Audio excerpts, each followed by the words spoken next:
Yeah. So we just finished up the palace and all its grounds back there. We're in some type of park that's adjacent it. But you can see when we're walking along here, the heavy French influence even here in Cambodia, a lot like when we were in Vietnam. That typical ochre color on the paint, and the architecture is quite similar. Couple of more buildings over there, some type of a pagoda or something, or who knows. It's probably all part of the royal estate. This is one version of a typical Cambodian tuk-tuk. There's another one that looks kind of like a horse carriage. I'll have to get that. Just on our way to a kind of a museum. A little bit of traffic gridlock. Oh, here we go, rounding the corner into something a little more controlled. So this is the ticket that gets us access into this museum. Now a museum, but once before it was a high school. Good morning. Good morning. My name Sokmali. Somali. Yeah. Sorry, no record. But, no recording. No recording. Oh. So obviously she asked us to stop recording, and we did. Her name was Sukmali. We figure she's roughly about 60 years old. What can we tell you?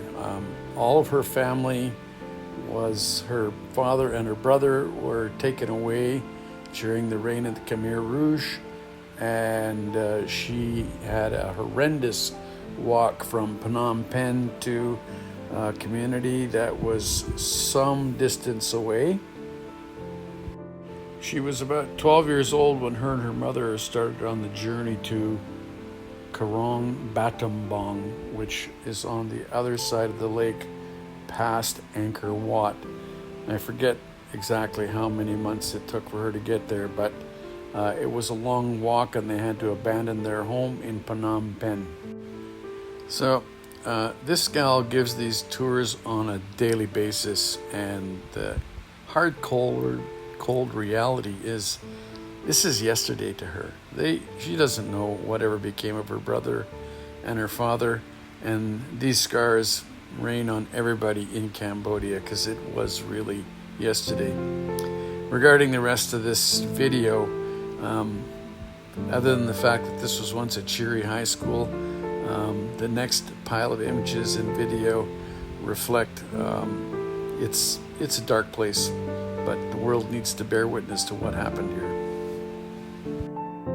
I tried to find a pre-war picture of this school on the web, but there's nothing out there. Anytime you look it up, all you get is this. But this picture taken when there was no people around, yeah, you can see the scars of what the building still represents, because they left it as they found it after the Khmer Rouge were toppled.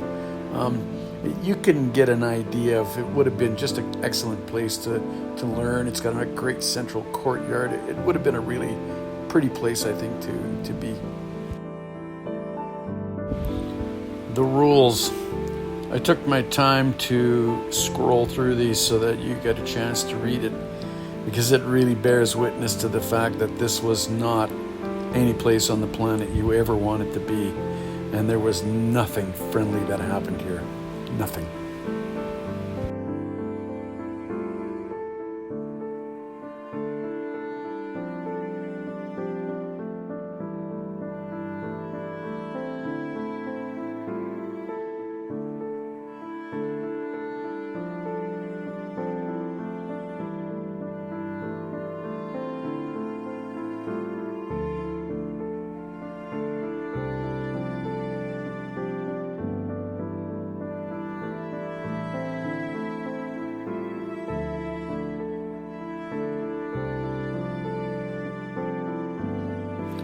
These are the tombs of the dead that were found on site after the Khmer Rouge vacated. So like I said, once a pretty school, now all the barbed wire is where it was found when they took over. This is your standard bed. That's your toilet, that can there.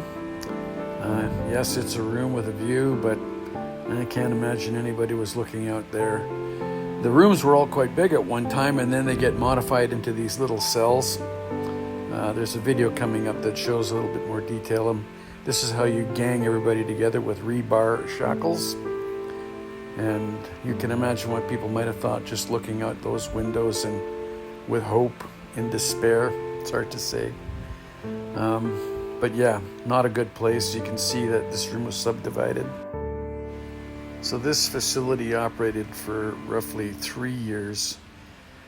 Somewhere between 15 and 20,000 people were processed through it, and at any given time there were roughly 1,500 to 1,000 people on site. The next slides coming up are going to be some of the faces of those that were interred here, and you can see despair and misery all over them. And then after that will be the slides of the tortures they did.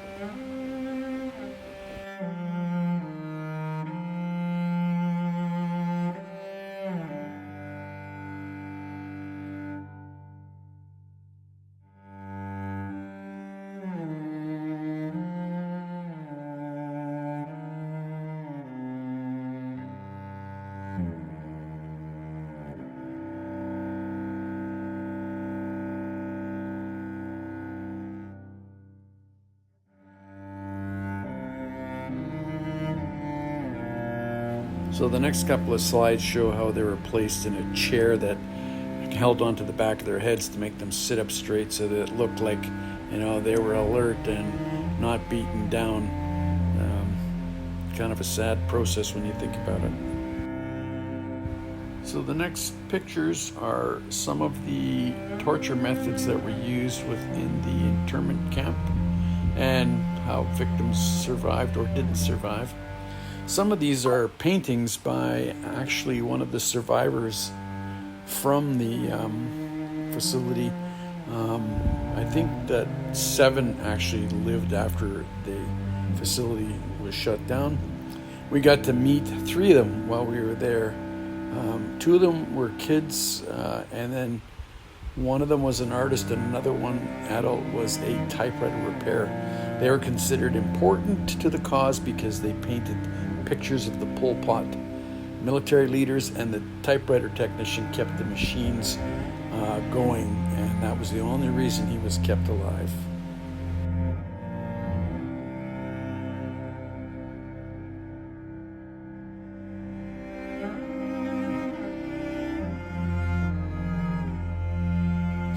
So this is the guy that's responsible for it all, Pol Pot, just another paranoid, schizophrenic dictator. And these were some of the people that looked after business in this facility at his beck and call all the times. And if you didn't do what you were told, guess what? You're on the other side. This is the inside of any one of the typical cells in the room.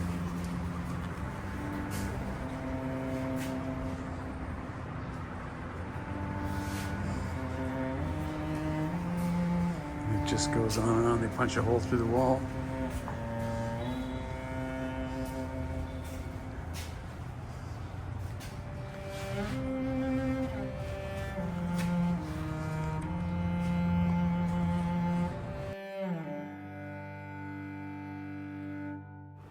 The bones.